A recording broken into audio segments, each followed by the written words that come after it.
अस्सलामुअलैकुम रहमतुल्लाह। जेकेज़ उर्दू क्लासेस के प्लेटफॉर्म पर सभी दोस्तों और सभी बच्चों को तहे दिल से स्वागत और खुशामदीद करते हैं।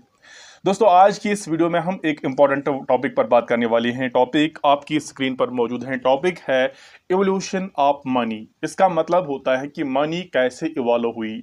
मनी ने अपने अलग अलग स्टेजेस क्रॉस किए और फाइनली हमने देखा कि हम आज पैसा यूज करते हैं as a source of exchange, as a medium of exchange. हम पैसे को इस्तेमाल करते हैं, लेकिन ये दौर पहले से ही नहीं चलता था। इससे पहले एक दौर चलता था जिस दौर में हम बार्टर सिस्टम का यूज करते थे। बार्टर सिस्टम क्या होता था? Barter system was a system in which goods were exchanged for goods. यानी जब गुड्स का इस्तेमाल करते थे हम, गुड्स यानी जब एक इंसान एक चीज देता था और दूसरा शख्स उसे दूसरी चीज देता था, लेकिन इसमें लिमिटेशंस थी। फॉर एग्जांपल, ए के पास साल्ट था और बी के पास राइस था। अभी राइस वाले को साल्ट की जरूरत होती थी। अब राइस वाले को ढूंढना पड़ता था कि साल्ट की जरूरत किस इंसान को है। जो साल्ट बेचने वाला है और जिसको राइस की जरूरत है, एक दूसरे को ढूंढना इन दोनों के लिए बहुत बड़ी प्रॉब्लम होती थी।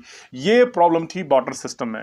अब हमने देखा कि इस मनी ने अलग अलग स्टेजेस क्रॉस कर दिए। सबसे पहला स्टेज जो था मनी का, दैट वाज एनिमल मनी। यानी सबसे पहले एनिमल्स को यूज किया जाता था as a source of exchange, as a medium of exchange.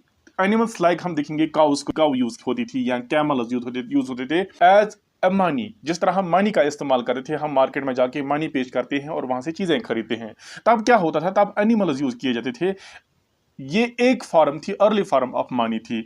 आज भी हम देखेंगे एशिया के कुछ ट्राइब्स में, या हम आज देखते हैं अफ्रीका के कुछ ट्राइब्स में कैटल होता है। कैटल को समझा जाता है एज ए प्रीशियस एसेट। आज भी अफ्रीका और एशिया के कुछ ट्राइब्स में एनिमल्स को समझा जाता है एक प्रीशियस एसेट। इसके बाद अगर हम देखेंगे कमोडिटी मनी। कमोडिटी मनी क्या होता है? कमोडिटी मनी में हम देखेंगे, कमोडिटी मनी में हम गुड्स का यूज करते थे गुड्स के बदले में। फॉर एग्जांपल, कभी हमने साल्ट यूज किया था, ये कमोडिटी मनी में। इसके बाद कभी ग्रैन यूज हुआ करते थे, कभी टी यूज हुआ करती थी फॉर ट्रेड। यानी बहुत सारी चीजें हम खरीदते थे इन चीजों के बदले में। कभी साल्ट हुआ करता था as a medium of exchange, कभी ग्रैन्स हुआ करते, कभी टी हुआ करती थी। यहां पर लिखा है आपकी बुक पर, from axe to yarn have adopted as money. एक एक्स से लेकर एक यार्न तक बहुत सारी चीजें एडॉप्ट हुई as a medium of exchange.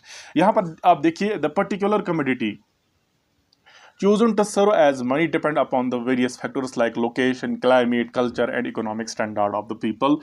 हम देखेंगे अलग अलग फैक्टर्स हैं कि कौन सी चीज यूज हुई, कब यूज हुई। इसके अलग अलग फैक्टर्स हुई। जैसे हम देखेंगे लोकेशन के हिसाब से देखते हैं, या क्लाइमेट के हिसाब से, या कल्चर के हिसाब से, या इकोनॉमिक स्टैंडर्ड के हिसाब से चीजें यूज हुई as a medium of exchange, या एज मनी यूज हुई, कमोडिटीज एज मनी। ये अफ्रीका के पीपल ने, अफ्रीकन पीपल ने यूज किया एवरी, या हम टाइगर जॉज को देखेंगे, यूज किया एज मनी। अब देखेंगे मेटालिक मनी। इसके बाद मेटालिक मनी का स्टेज आया। मेटालिक मनी में देखा गया जो ड्यूरेबल मेटल्स हुआ करते थे, या जो लॉन्ग सर्विंग मेटल्स हैं, या जो प्रीशियस मेटल्स हुआ करते थे, उनमें गोल्ड और सिल्वर मेटल्स यूज होते थे।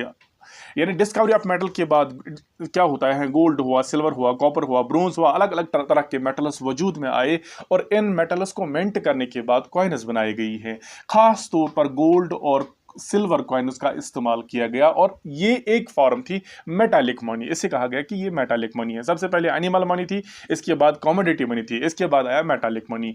और मेटालिक मनी में हमने देखा यहां पर क्या बनते हैं, यहां पर कॉइन्स बनते हैं। इसके बाद क्या होता है, चौथा स्टेज जो आता है, that is paper money. Paper money में हम देखेंगे कि पेपर मनी का रिवाज कब से शुरू होता है। पेपर मनी में हम देखते हैं in 7th and 18th century paper currency emerged as a modern form of money. 7th century की बात करेंगे या 8th सेंचुरी की बात करेंगे, 7th और 8th सेंचुरी में ये इमर्ज हुई ये कॉन्सेप्ट पेपर करेंसी का। लेकिन सबसे पहले इसकी शुरुआत की थी चाइना ने 7th सेंचुरी में। 7th सेंचुरी में चाइना ने ये सिस्टम स्टार्ट किया था पेपर करेंसी के बाद। जहां तक इंडिया का ताल्लुक है, इंडिया में पेपर करेंसी स्टार्ट की थी ब्रिटिशर्स ने। कब? 1861 में पेपर करेंसी का इस्तेमाल किया था ब्रिटिशर्स ने इंडिया में। ये डिफरेंट स्टेज थे मनी के। अब जाते हैं मॉडर्न फॉर्म्स ऑफ मनी। आज हमारे पास different first modern forms of money है। पहला जो फॉर्म है मनी का दैट इज करेंसी। हमारे पास करेंसी है, हमारे पास काइनस है, हमारे पास नोट्स हैं मनी के। और जो काइनस या जो नोट्स इशू करता है इसके लिए एक कंट्री का एक फाइनल और फाइनेंशियल इंस्टीट्यूशन होता है जिसे हम कहते हैं सेंट्रल बैंक। हर कंट्री का एक सेंट्रल बैंक होता है और हमारी कंट्री का जो सेंट्रल बैंक है दैट इज आरबीआई। और RBI is the only institution having the authority to issue currency. RBI को ये अथॉरिटी है कि वो करेंसी इशू करता है। अगर हम देखेंगे कॉइनस गवर्नमेंट ऑफ इंडिया इशू करती हैं। इसके बाद जो हमारे पास दूसरा फॉर्म है करेंसी का वो है डिमांड डिपॉजिट्स। इसमें हम डिपॉजिट करते हैं या विड्रॉ करते हैं मनी। ये भी एक सोर्स है हमारे पास मनी का, या हम एटीएम यूज करते हैं मनी के लिए। यानी दूसरी फॉर्म है मनी की, डिपॉजिट मनी या विड्रॉ करना मनी को, या एटीएम यूज करना मनी के लिए, या चेक यूज करना, ये अलग फॉर्म है। This is another form of money. Deposit करना, विड्रॉ करना, चेक यूज करना या एटीएम इस्तेमाल करना, ये एक और फॉर्म है। इसके बाद हम देखेंगे प्लास्टिक मनी। प्लास्टिक मनी क्या होता है? प्लास्टिक मनी में हम देखते हैं डेबिट कार्ड्स होते हैं या क्रेडिट कार्ड्स होते हैं। डेबिट कार्ड होता है, क्रेडिट कार्ड होता है। डेबिट कार्ड में देखेंगे जिसे हम एटीएम, सिंपली एटीएम कार्ड कहते हैं। डेबिट कार्ड में हम इसका इस्तेमाल तभी करते हैं जब हमारे अकाउंट में पैसा होता है।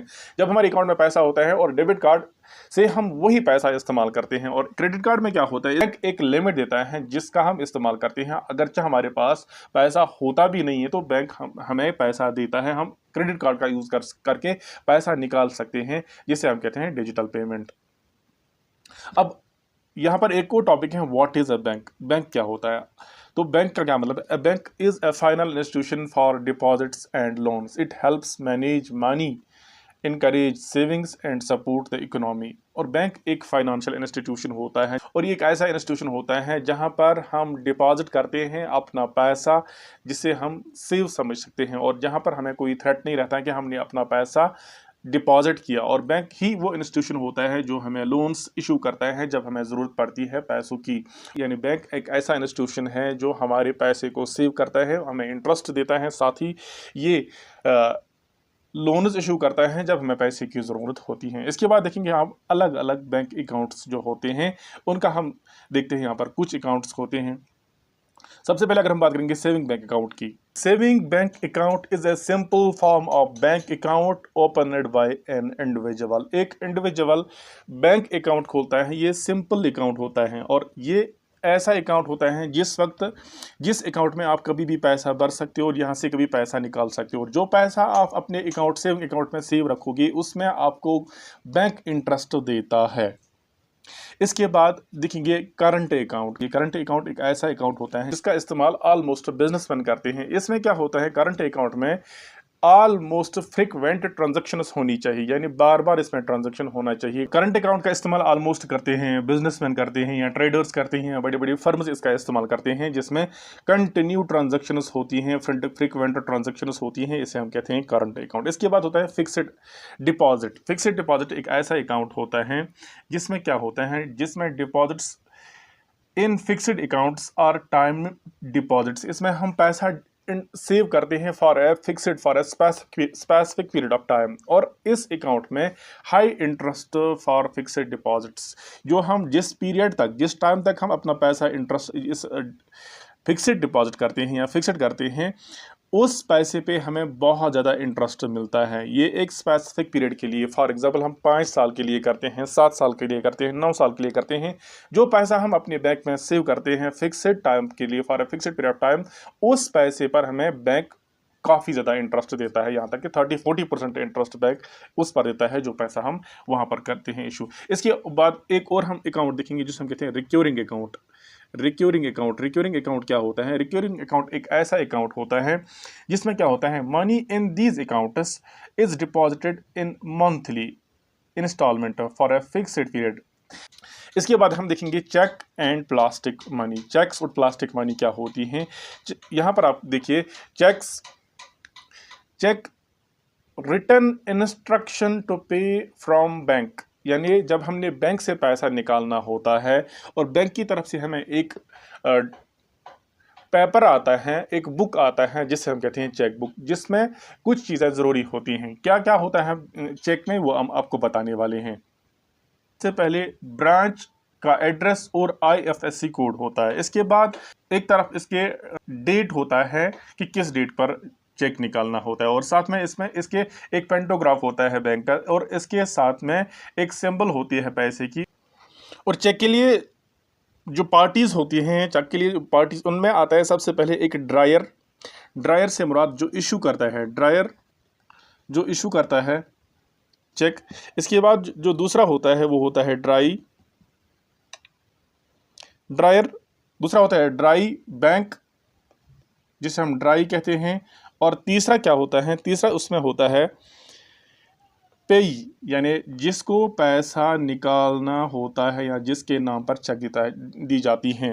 एक होता है ड्रायर जो चेक इशू करता है, इशू करने वाला। दूसरा होता है ड्राई जो पैसा इशू करता है, यानी बैंक। इस और तीसरा जो होता है वो होता है पेई, जिसके नाम पर चेक होता है या जो पैसा निकालने वाला होता है, जिसको पैसा निकालना होता है, जो रिसीवर होता है चेक का। तो पहले हमें पेई का नाम लिखना पड़ता है जिसके नाम पर हम चेक देते हैं, और उसके बाद अमाउंट लिखते हैं, और इसके बाद चेक के बैक साइड पे 2 साइन किए जाते हैं। इस तरह से बैंक हम इशू करते हैं। इसके बाद हम देखेंगे types of bank account, types of banks in India, और इंडिया के अलग अलग बैंक्स हम देखेंगे, जिसमें सबसे पहले हम देखते हैं कॉमर्शियल बैंक। कॉमर्शियल बैंक ऐसे बैंक्स होते हैं जो जनरल बैंकिंग सर्विस होते हैं। एग्जाम्पल हैं SBI है, ICICI है, these are the some commercial banks. अभी हम कॉमर्शियल बैंक्स के बारे में थोड़ा बहुत आपको समझाने वाले हैं। कमर्शियल बैंक्स ही वो बैंक होते हैं जिनमें हम अपना पैसा सेव करते हैं और कम इशू करते हैं, लोन इशू करते हैं। और कमर्शियल बैंक्स में अगर हम देखेंगे स्टेट बैंक ऑफ इंडिया है, या PNB है, पंजाब नेशनल बैंक है, या ICICI है, या SBI है, अलग अलग जो बैंक्स हैं इनको हम कहते हैं कमर्शियल बैंक्स, जो एक्सेप्ट करते हैं हमारा मनी एज सेविंग्स, हम सेव करते हैं, जो हमें लोन इशू करते हैं। इसके बाद जो है सेंट्रल बैंक। सेंट्रल बैंक एक एपेक्स और फाइनेंशियल इंस्टीट्यूशन होता है एक कंट्री का, जो इशू करता है नोट्स और कंट्रोल करता है मॉनेटरी पॉलिसी एक कंट्री का। हमारी कंट्री का जो सेंट्रल बैंक है वो है RBI।